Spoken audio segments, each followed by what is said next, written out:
It's the story of many small towns in the Midwest, a history full of life, growth, and excitement that all began with the railroads. However, things aren't quite the same anymore. In tonight's Eye on Kettleland, Lauren Solik takes you to two small communities to see where they've gone since the days of the railroad.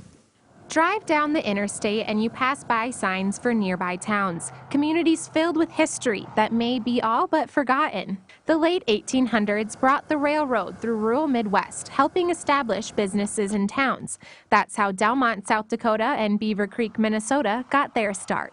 The railroad actually ended in Beaver Creek at one time, and it had a big hotel and all kinds of businesses and that, and it was a very wealthy little town at one time. Although the life of the railroad began disappearing in the mid-1900s, Ron Rauch of Beaver Creek, Minnesota and Dick Street of Delmont, South Dakota have memories of meeting those that rode the rails.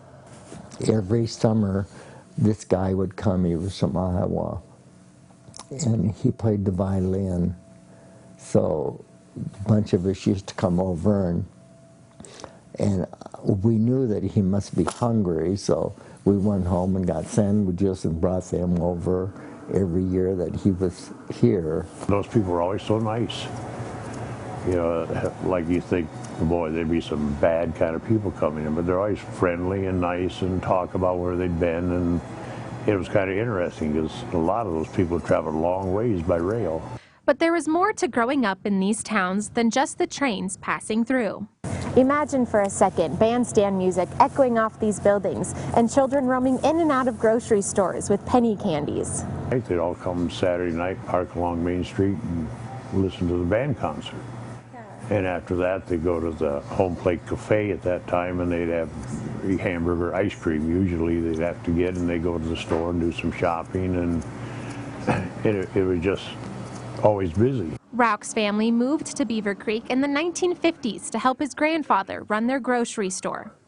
And we made our own fun in town. We used to play a game called Branch-a-Lilo, where everybody would just run and hide, and it was usually about dusk.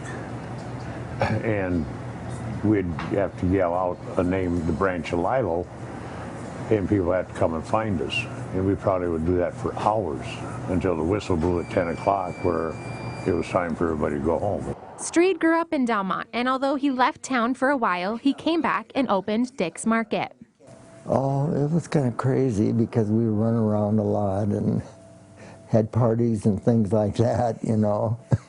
But that wasn't the only thing. I mean, I enjoyed the school, the town, and so on. Staying or coming back isn't always part of the plan for those who grew up in small towns. As time moved on, so did the people. Well, there really wasn't anything here. There wasn't any jobs for people, would be one factor. They went on to better places. Small towns all across the Midwest have rich histories, and although a lot of them don't have a lot going on anymore, it's the memories of days gone by that keep people around. Well, it's quiet, peaceful town. I don't know, it's just